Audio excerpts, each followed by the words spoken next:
Feel right.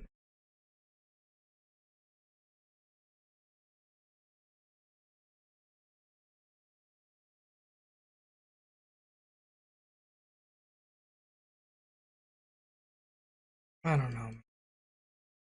People who call fate predictable are kind of stupid because it's only predictable in the sense of like you understand how characters work and what it takes to write a story and what will happen in a story, because this is the last thing I ever expected to happen.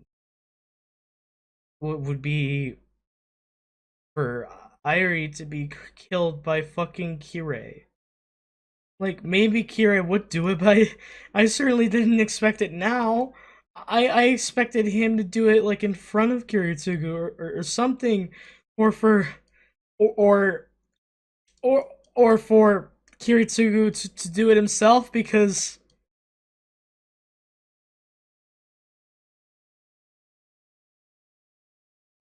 like,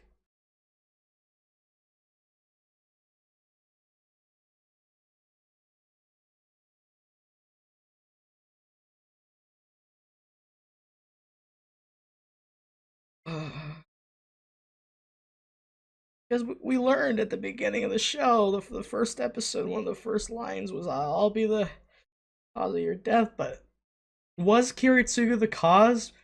Kirei only became Kirei because he was interested in Kiritsugu. So therefore, it would lead to this moment? Or is there a deeper meaning to this? Because is Irie still alive? Is her, like, entity, is her soul stuck in the Grail now? Like, is that what we're supposed to interpret here? Because it doesn't make any fucking sense. I felt like I was tripping my fucking balls off in that entire ending sequence, and I feel like almost all of this is a setup for Stay Night because of how fucking ludicrously trippy it is with like Ilya. Ugh. Fuck. Can I just tell you, Kirei, he's a masterfully written character. He's incredible. He's adorable. He's I every I just don't understand, man. I was so excited for Kirei to come to this, to become this, what he always was. I was always happy to theorize about Kirei. It was always Kirei. Kirei excited me. But now, after seeing everything Kirei's done, I want to go back. I don't want to continue anymore. I don't want to see Kirei do this anymore. Because if he's this bad, what's he going to do to Kiritsugu later? Like, in the final, there's only 3 episodes left. Y'all realize that in three episodes, we have to have Iskandar versus Saber, Berserker versus Saber, Kiritsugu versus Kirei. We also have to get to the Grail. We have to have almost everybody die. Like,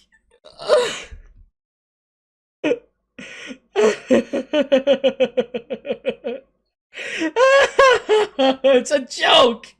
It's not a joke. It's just fuck. I don't want to see what Kirei hasn't planned. Like has planned. I don't. I do. It's that morbid curiosity that makes humans. Fuck, man. Humans love to see sick and twisted shit, dude. It's just a fact. Why are we so engrossed and enwrapped in stories about characters suffering and tragedies? It's because it's the root of humanity. And I feel like that's displayed through Kirei's character. Like, that's his fucking purpose, is a reflection of the fucking world. And just humanity in general.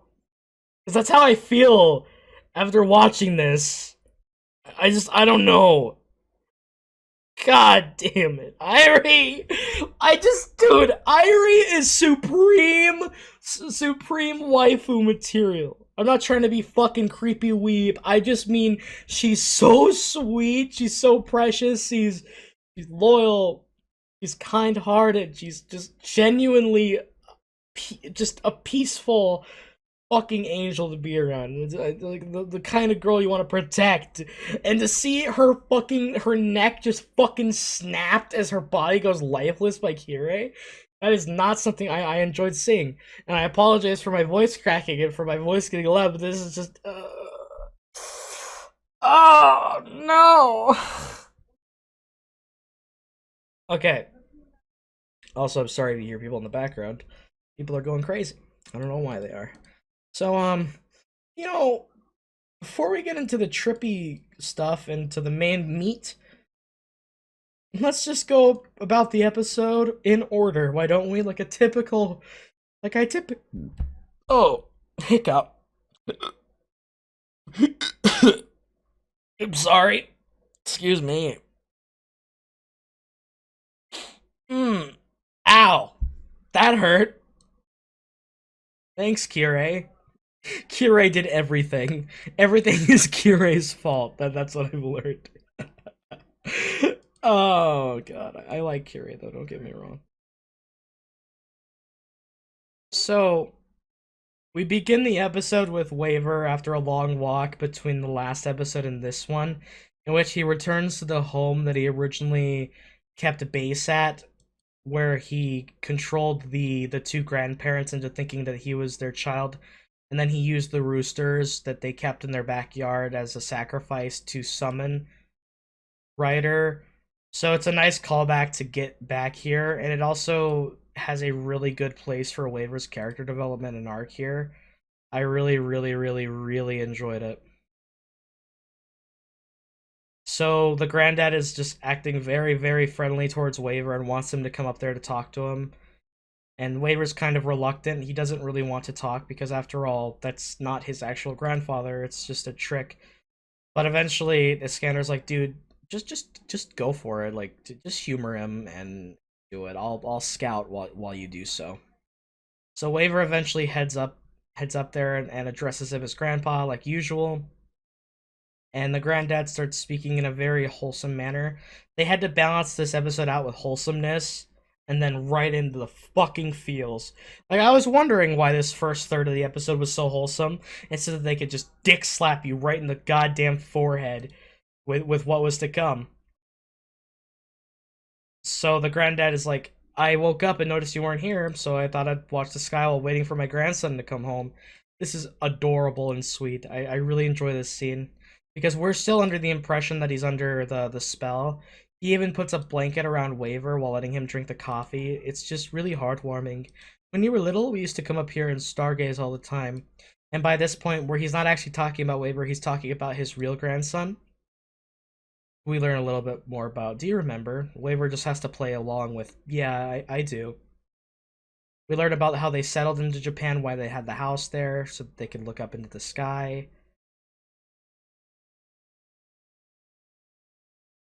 It was always their dream to sit out here on our beloved roof with our grandchildren to watch the stars.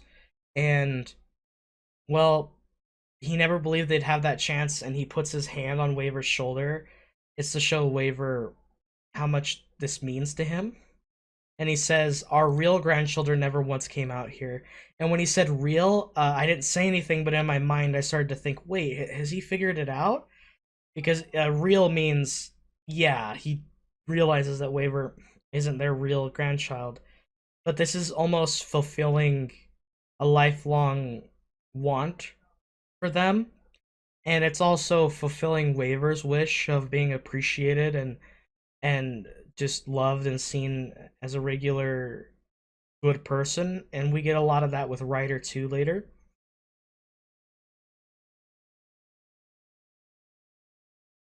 Whenever I watch the stars, I was always alone. That's just honestly a little bit sad. Poor guy. Hey, Waver, you're not our grandson, are you? I really like how serious this scene is without any dialogue. Just the sound of the ambience and the lighting is really nice.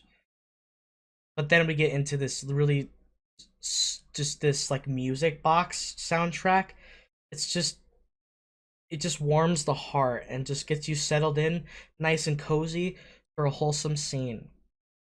The granddad doesn't really understand how they were under the impression that Waver was their grandchild, but they just were, and he realizes that Waver was a little bit too nice. meaning sadly their grandchildren were a bit probably rebellious and too rude. Waver's just like, oh god, what have I done? He doesn't know how to react here. And that's a very fair thing because Waver's inadvertently created a really interesting situation, but he's also scared because he's like, you're not mad? And he's about to tear up. And he's like, well, maybe I should be angry because that's a normal, what any other person would do. But his wife's been really happy lately, and that's what matters, you know? I think that's fucking adorable. I wouldn't have imagined it before. Really, I'm grateful to you two. Having someone say that they're grateful for Waver's existence and Waver being there is exactly what Waver needs to hear. It's exactly what Waver's wanted. It's as if he's getting his wish from the Grail without using the Grail. And I think out of everybody, Waver is the only character that I think is gonna get away from this war a better person. Everyone else is gonna go through a tragedy in hell.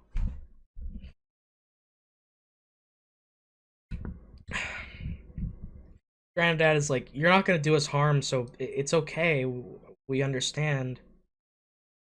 And he puts his arm around Waver still as Waver starts to lightly blush, drinking his coffee, and just understanding what it means to be appreciated and loved. And it goes to, we haven't learned much about Waver's home life, but given that he's a part of a lower Magi family, you can assume they're very harsh and just very unloving and uncaring and don't see the talent within Waver. So this means the absolute world to Waver. It's really sweet.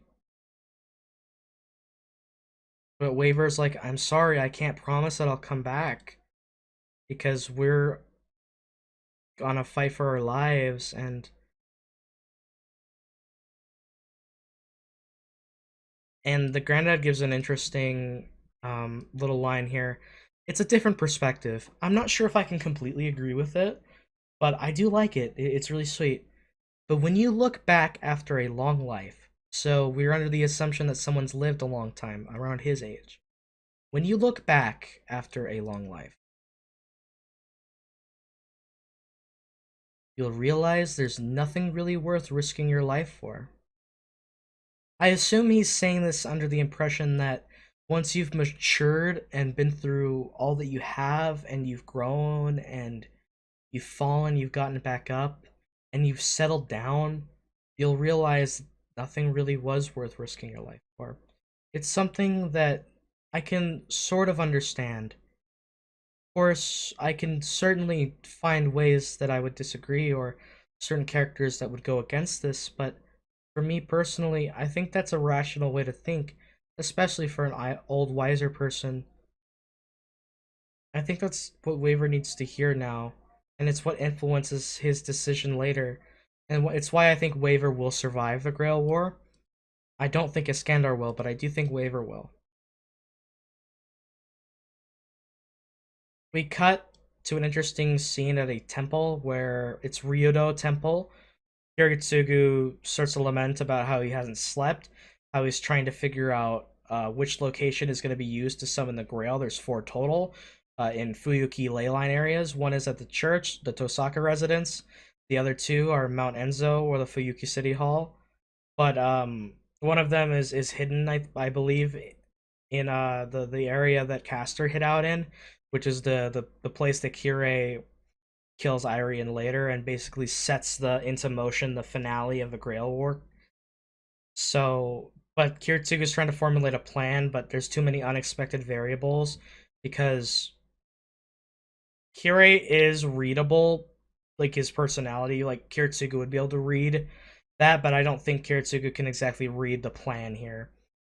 Uh, but it is interesting how Kirei is a mirror to humanity, and Kirei is also like a mirror where he can read others, but people can't really read him or understand him. But it makes the question, can Kiritsugu understand him? Can he read him truly?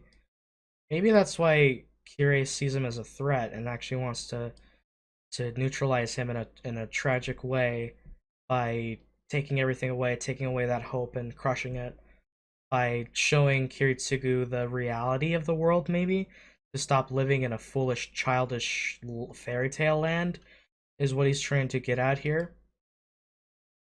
You can see that Maya's death is affecting Kiritsugu as he's like thinking, "Damn it! If only Maya were still alive, I would have sent her to secure things." And we get the line once again, "I'm alone," and yeah, Kiritsugu, every time you're going to be alone, and I'm sorry, but Airi's gone. You're going to be alone again.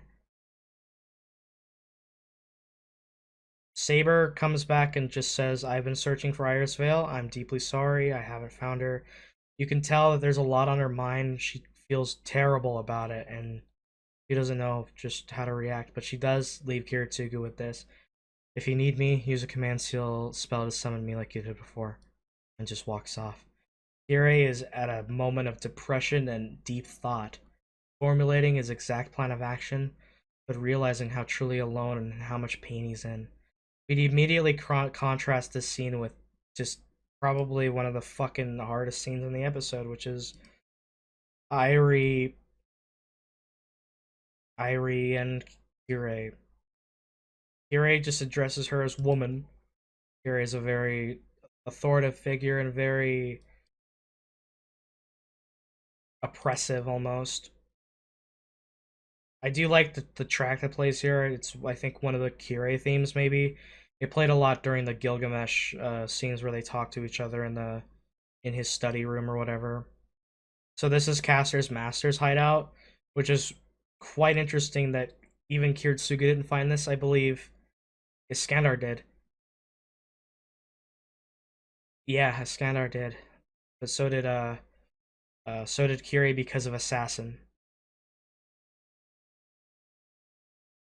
Kirei is like, soon the Grail will come to its conclusion. You can tell in the tone of his voice, the way his eyes look, how they're kind of secluded in shadow, and the only thing illuminated is his cross and the way he smiles while he speaks. That he's really getting into this. Um, it's likely that I'll be the one to realize the wish of the Einspurns, which is the Grail itself. Are you unhappy that it would be me? I would entrust the Grail to only one man. When that person isn't you, Executor. Emiya Kiritsugu has already seen right through you. But is that true? I believe. Okay, now that I think about it, it makes sense why Kirei lashes out and freaks the fuck out during this scene. If you remember, Kirei hates it when people believe that they know him, but they're ignorant and they don't. Henceforth, why he killed Tokiomi and why he wanted to kill his own father. And hearing some of Airi's words later definitely provoke this action. So we'll get into that in just a while, but that's on my mind. Emiya Kiritsugu is exactly as I had imagined after all. What I like is the dynamic between Kirei and Kiritsugu is they both believe they know how the other person is and who they are, but I don't think they don't. Or I don't think they do. I think that Kirei thinks he knows Kiritsugu, but he doesn't. And I think that Kiritsugu thinks that he knows Kirei, but he doesn't. It's an interesting dichotomy after all. Airi, I'm gonna miss you. You couldn't be more different from him. Well, Airi, your words ring true, but in the sense that Kirei couldn't be more different, but he also couldn't be any more similar too. They're a flock of the same set of fucking eggs. I don't know what to say. It's interesting. Kirei, this arouses Kirei's suspicion or his attention because he's like, what? While Kiritsugu can see through you, the reverse is impossible. It's like, you're telling me that this man can see through me, but I can't. This would get under Kirei's skin. Obviously, it would. You have none of the things he carries in his heart. I do think that that is true. I don't think that Kirei incorporates some of those beliefs in his heart. Or maybe if he does, he acknowledges them as foolhardy. Why are you appraising me? This gets under. He gets fucking angry. And looking back at Kirei's character, it makes sense. When you're first watching, the shock value will just see Kirei as an absolute monster. He is. But once you start reading into his character, it makes sense why he was so pissed off here. I admit it. I am an empty man. So self-reflection is important. Here, Kirei can admit that he's empty. But he's like, how the fuck do we differ? Like, excuse me?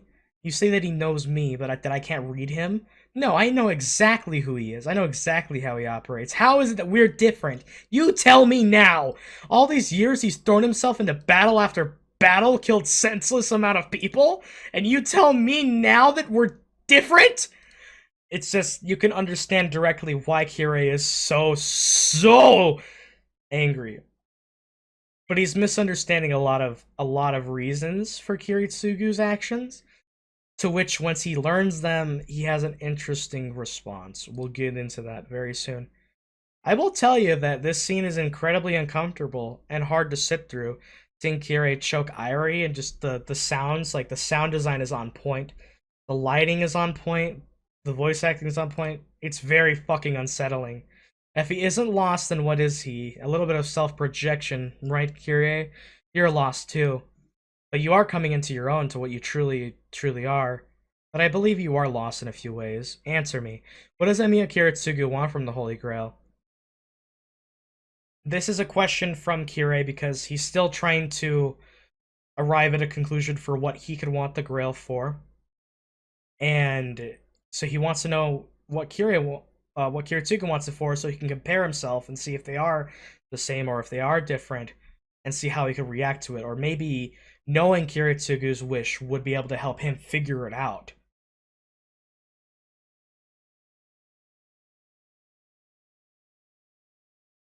Irie starts to catch her breath after, but this is one of a really beautiful scene. Irie just gives it away. I'll tell you, and her voice acting is on point. The music stops here, which I think is a good stylistic choice for her words to bear more weight. Emiya Kiritsugu's wish. He wishes for humanity's salvation, the elimination of war and bloodshed, for eternal peace on earth. What I like here is you can tell by the hope in Irie's eyes and her smile and faith in Kiritsugu that she's being direct in the way that she says this. She may admit herself that she doesn't fully understand the extent of Kiritsugu and what he dreams. She knows enough about him and believes in him that she can say this without a shadow of a doubt and truly believe in those words with true conviction. That is a really beautiful scene. It's so touching to me. Kirei starts to look at her in disbelief, like, what was that? Again, you can't possibly understand. Those words are something you shouldn't say to Kirei. That's a triggering thing for him. That's the difference between him and you. He has faith and you don't. I agree with Irie here. I do agree. Kiritsugu has put faith in everything. Kirei, he may act like he has faith, like a man of the church, but he doesn't. He really doesn't. That is a key difference that I think Irie nailed spot on the head. Conflict is humanity's primal instinct. We're getting into some insane like theism here. Just, oh my goodness, this is very fucking complex, guys, to think about, and it goes very deep. But what Kirei is saying is correct. This is our primal instinct. Why do you think there is no such thing as achievable peace? Why do you think racism, sexism, murder, violence, gangs, rapes, stuff like that will never end? It's simply because the human race and animals have a primary instinct to fight. Fight for survival, fight for their own land, fight to secure a mate, fight to secure your family, fight, conflict. That's our animalistic and on our deepest root primal instinct. We have evolved to think, but that will never go away. We can't simply change that about ourselves. Simply doing that would create robots.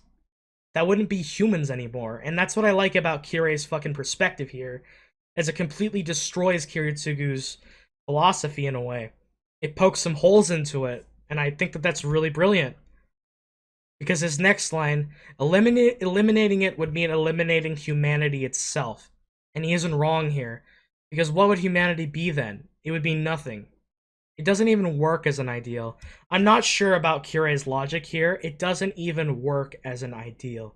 Is he saying that the premises of eliminating conflict and creating peace doesn't work because of human nature, so therefore it can't work as an ideal? His premises and his conclusion are correct. So actually, he makes a sound argument. Fuck.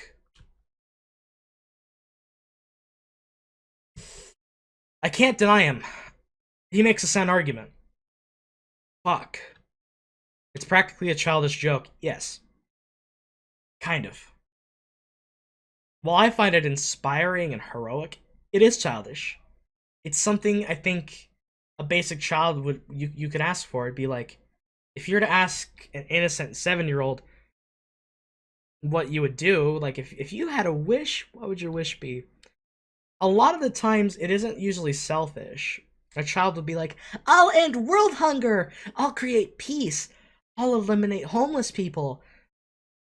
But it's a childish joke. You can't simply do that. That naivety, I can't even say words! That naivete is still grounded with children. They haven't grown and come accustomed to the realities and horrors of the world yet. It's really indicative of actual human nature. Kirei is he's a fascinating character. I will say this: Kirei is a brilliant character, amazing, but he's a fucking cunt. This line gets Kirei's attention. He actually opens his eyes in surprise. That's why he has no choice but to hope for a miracle. This is again to reinforce the line about faith. Kirei doesn't really, despite being of the church, it's ironic he doesn't have faith, whereas Kiritsugu has a lot of faith in this wish. He's hoping for this miracle to become true, and he has so much conviction in his heart. Many times he's been forced to sacrifice his loved ones for his beliefs. Yes. Yes, yes, yes, yes, yes. And it's happening all over again. Irie is so weak at this point. Yes, he is too kind to chase ideals. He can't help but love others despite knowing he'll eventually lose them. I think that those words directly make Kirei mad because it's everything that he isn't. Everything that perhaps he may think he wants to be like or wishes that he could be, but he can't. It's just not in his nature. He wasn't built this way. His mind doesn't think this way. And seeing that Kiritsugu may in fact actually be different from himself, that's what truly pisses him off. Is how someone so similar to himself can still be so different. It's like he can't even understand himself when he's so angry at people not being able to understand him. It's shining his own hypocrisy, and it makes sense why he despises this part of Kiritsugu and why he's actively going to destroy Kiritsugu's faith, hopes, and dreams. Kiritsugu grabs Irie by the scalp and just maniacally starts choking her with both hands, looking down on her, smiling. This scene is uncomfortable and unsettling. It's hard to watch again. Oh, I heard the snap. I heard the snap again. As her arms go fucking lifeless. She falls over dead. This is when Kirei finally understands. I understand, so that's Emiya Kiritsugu.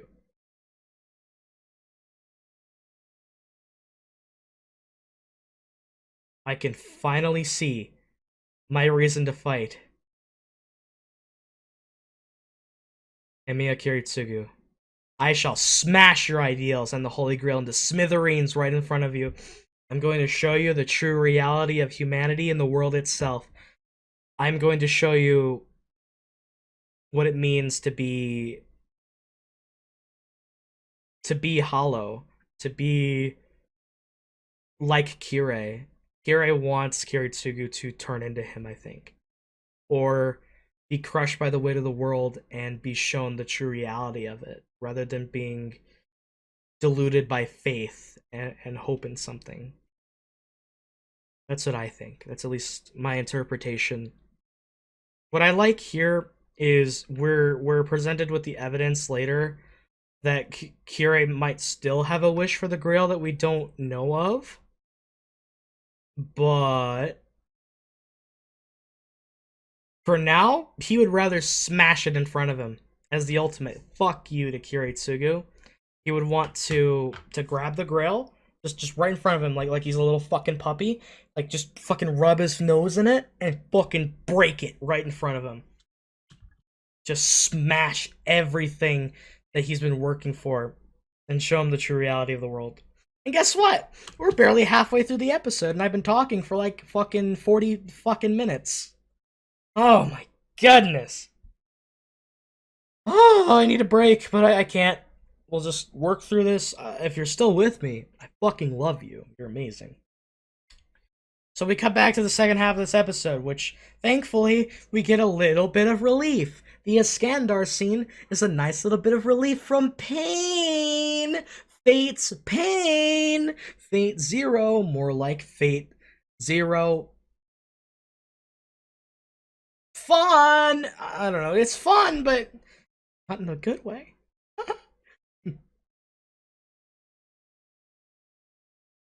So Waver and Iskandar are having a moment of just calm, like they're just talking to each other, and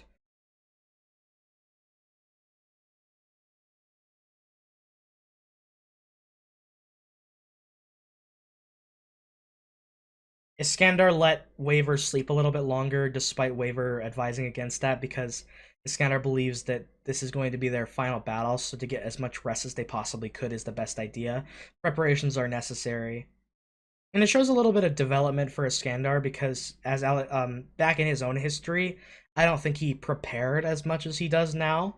So it's a good little development for him because now he's actually just relying on feelings too when it comes to things instead of just being logical. He's like, I have a feeling about this. He isn't being objective. But I think everything will reach its conclusion tonight, and his feeling is right. The sky, it means there will only be the strong from now on. So these things start flying into the air. It looks like a mana surge from Iskandar's perspective. I experienced something similar before. I'm trying to decipher what these lights mean. 4 and 7 in different color. 7. 4 and 4. 4.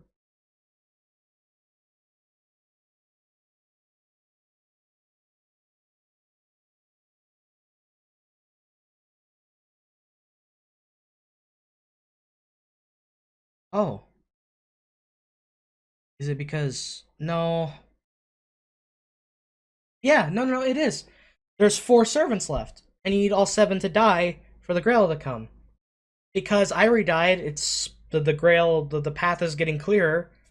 Okay, that makes sense. That makes sense. Yeah, the Grail War is nearly over. I believe that the red lights represent the ones that are left, and the green lights represent the total collective 7, or something like that. I could be wrong, of course, but that's just my my inference. What I love about Waver here is just how calm he is for most of this. He just says, oh, I see. This is it then. But thankfully, Iskandar just has a nice little moment of relief where he just gets super hyped and excited, and it just makes you feel a little bit better. That's right! He gets his blade, and now that our battlefield is known, I must go forth in a way that will not shame the rider class. His smile is so infectious, and the way he summons down his Horus. It's just really cool. Now, boy, the ride won't be as smooth as going by chariot. Hmm? This scene is amazing, by the way. I really want to digest this scene. What are you waiting for? Waver is hesitant. He just nods his head no. From this point, only the strong can continue, right? I like the music track that plays here too. My servant. It's just Waver does something great here where he issues all three of his command spells at once with such conviction, such strength in his words. He may be denying himself that he has no strength, but this is true character growth for him. At the beginning of season 1, he would never have done this.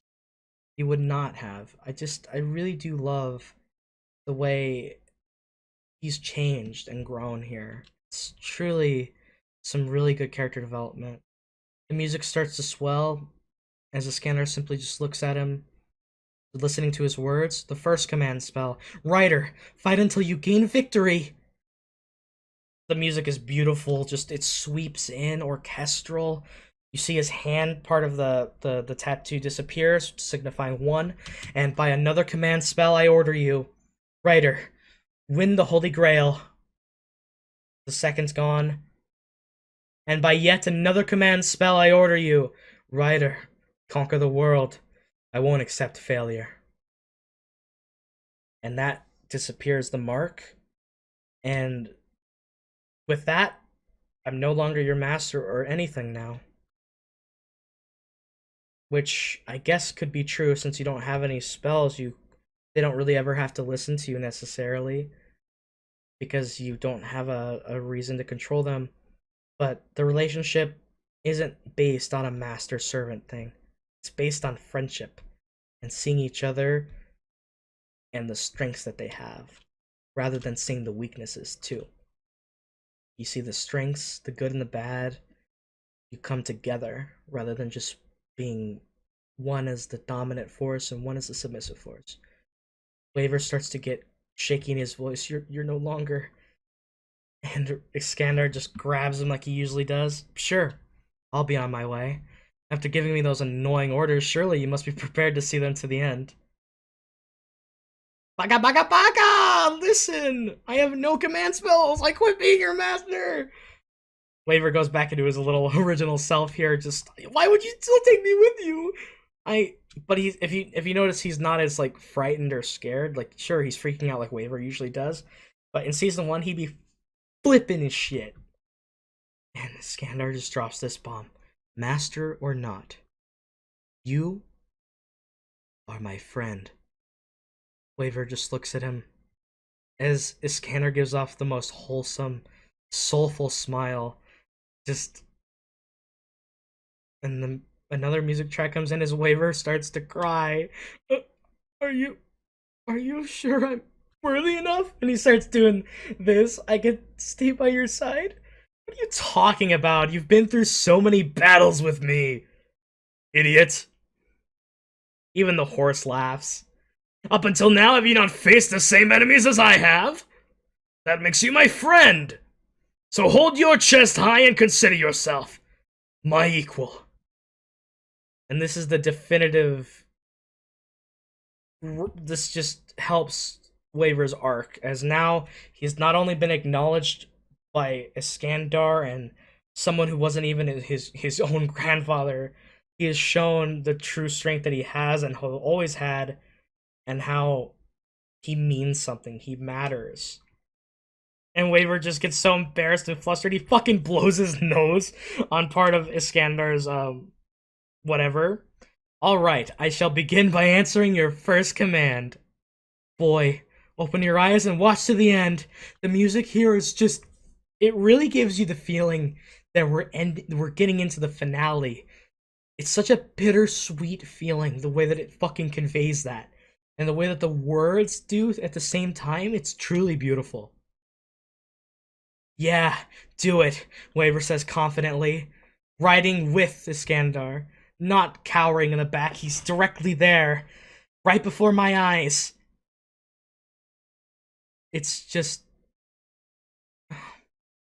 This scene was masterfully written, masterfully executed. The screenplay, the acting, it's amazing. We see the 4 red lights go up in the sky further to signify the 4 servants that are left.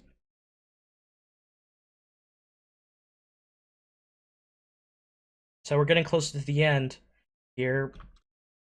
Kiritsugu starts formulating the final parts of his plan. Simple stuff there.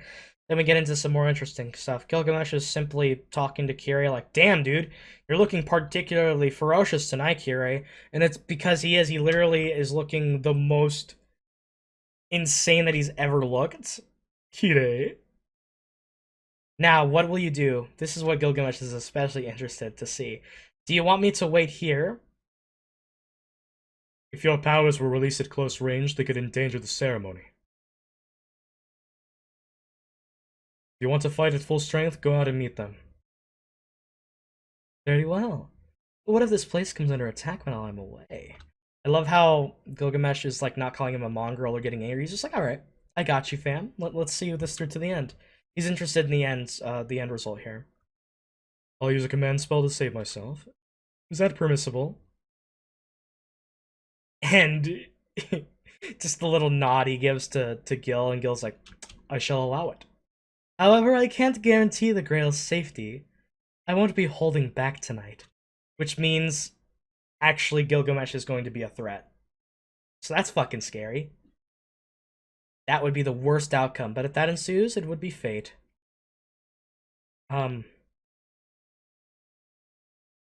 Kirie's acknowledging fate here is almost like he is denying that part of hope and faith, that it all comes down to fate. So I kind of think that Kirie, funnily enough, is a bit of a nihilist. So him being from the church is even more fitting. So he would rather destroy the Grail to demean Kiritsugu. So that's why he's saying it's undesirable for Gilgamesh just to do it inadvertently. But if it does happen, then it's fate. It's not like he could just hope for anything else to happen otherwise or have faith in it. It's just so be it. That's what will happen. Hideo, you seem to have found your reason to fight. He has. It's to Kiritsugu and destroy him. Make him see the true reality of the world and maybe come to a better understanding of himself. But you still have no prayer to ask the Grail? Kirie still declines and says he still doesn't. But Kirie is like, alright, the Grail needs... We actually just need the Grail to reveal that part of your heart. That's all there is. So there has to be a reason for it. So the only desire for the Grail I think Kirie could have is maybe eternal conflict between humans, or not be, well, that's just humanity itself is conflict, but maybe like an insurance that humans will always stay fighting and at odds with each other, such is the way of humanity. He doesn't want that to change. Maybe he wants everything to stay the same to make sure that nothing changes that nothing changes, that the world just stays in its perpetual motion of decay or something like that. It's really hard to read. Kirie is so fucking complex that honestly, your best guess is mine. If Saber appears here before I return, have Berserker entertain her for a while. So we're setting up the final battle between Saber and Berserker, who I'm certain is Lancelot. That fight is gonna be amazing. Kirie is like, so what did you do with the doll girl? And Gilgamesh is like that. Kirie's like, I couldn't find a reason to keep her alive. Gilgamesh is just like, okay. And here we are at the final bit of the episode. So this is gonna be another bulk of the discussion for this final bit. I hope you can bear with me. Let's get into it. Alright, we return to the Ainsburn Manor, snowing as it usually is. A very, very gorgeous scene in an animation sense, and we see all of the dolls of Airi. All of the different homunculus and dolls, and they're all just littered with this plastered face and contorted body, twisted and mangled in on each other. I it's really really hard to look at. It's disturbing, but it gives us the true reality of what Irie is. She is this doll puppet being created for no other purpose but to be the vessel for the Grail. And that's just sad. But you have to remember the irony of Irie being the most human out of everybody, too. Despite being this, we see this amalgamated mass of just almost fucking darkness and evil here, contorted into like a massive just pile, limbs upon limbs. It's straight hellish, like fucking demonic looking in nature. The music that starts playing here is really sad. This almost got me to tear up. Um, Honestly, thinking about it, I might, because Irie starts to cry as she gets to see that, to see what she truly is. You know, because the only reason she was ever comforted and shown that she could be a person and not pitied was because of Kiritsugu. And we start this montage of trippy, almost nonsensical dream-like scenes. I believe that this is taking place in Irie's mind as she's being killed and her vessel is being freed and placed into the Grail, or maybe showing forth the Grail, or however that works. We have Ilya. Are you crying, mommy? This is so hard to watch. It's so sad. Mommy, I had a really scary dream. As they hold each other, she's still crying. I dreamed that I became a cup, and 7 really big lumps appeared inside me. And the reason that Irie is crying is because she understands exactly what that means.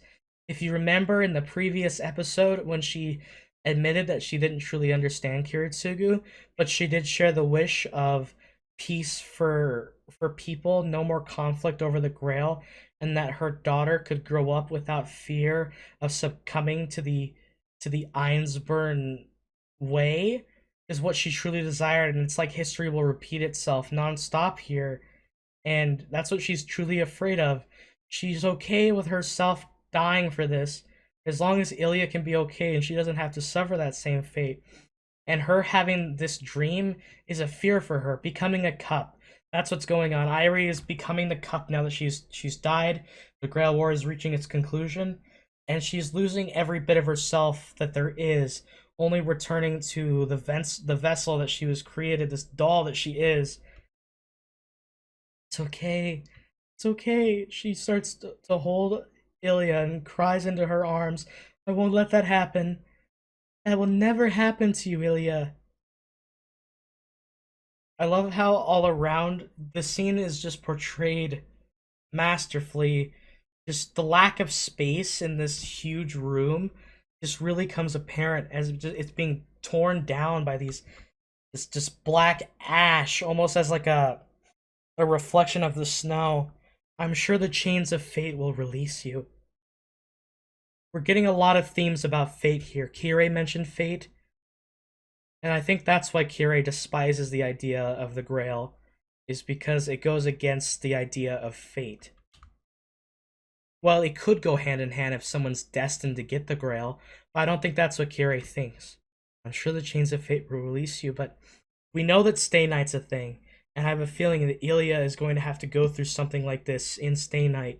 And that's why I'm actually happy I chose Zero first, because it's going to make that hurt a hell of a lot more after how much I'm attached to Irie. The room really starts to break down as we cut to the creepy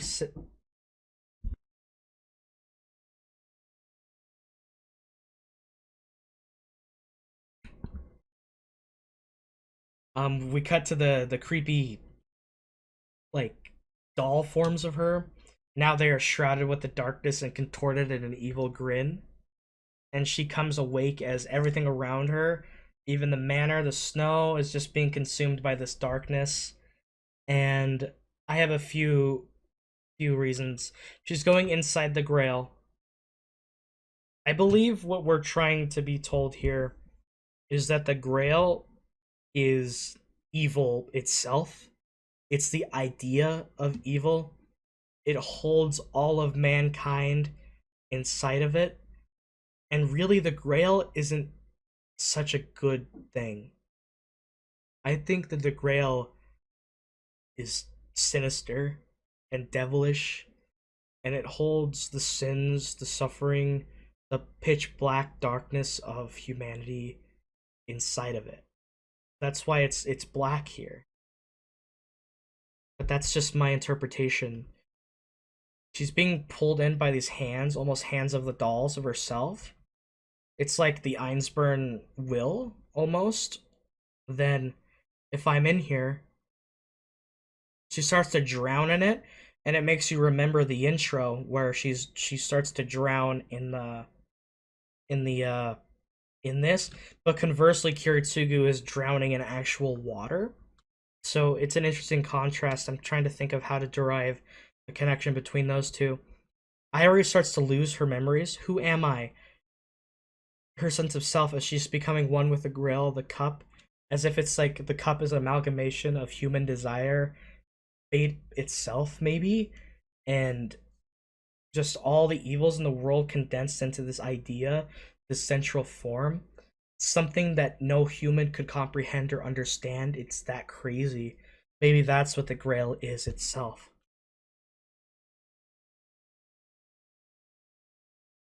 We see some scenes where she's now definitively in the Grail, just surrounded by just nothingness, like just mist almost. It's like she's at beginning of the world or the end of the world. Both could be seen as the same thing if you really try to break it down. Nothing has form. It's like the world doesn't exist anymore. She's truly inside the cup. I don't know if it's the lighting or not, but I really like how her dress is more of a darker set of colors. It contrasts her white and yellow, like almost maiden look that she has. It shows that it scares me because it shows the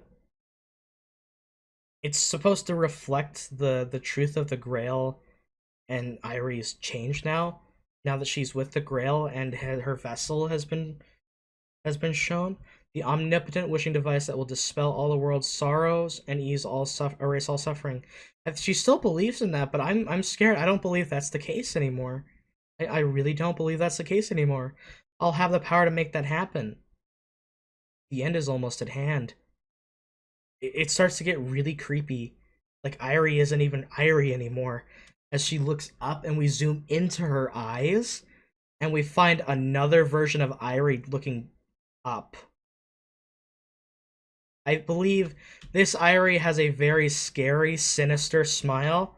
That's the vessel. There's a very tiny fragment of Irie left there, but that's not what's at the core of the Grail. At the core of the Grail isn't Irie anymore. It's the vessel itself. And the title of this episode is All the World's Evil. This can be insinuated in a lot of ways with Kirei and the different ideology, but I believe that it's the Grail itself that contains all the world's evil and the idea of evil itself. This is a very Berserk-like too. Berserk has a lot of these themes as well, along with Fate, idea of evil, the world's evil being contained. Berserk is really good. You should check that out if you haven't. And that's the end of the episode. So we have pain, pain, pain, pain, pain. Waver and Iskandar greatness, more pain. Pain, pain, pain, pain, pain.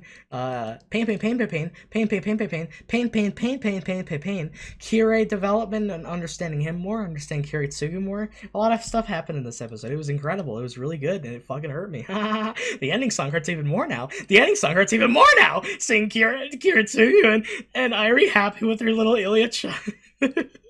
I gotta stop before I go crazy. I gotta stop before I go insane. If you stayed all the way to the end of the discussion, I hope you enjoyed. Thank you very much. I really do appreciate it. It helps me a lot. Thank you.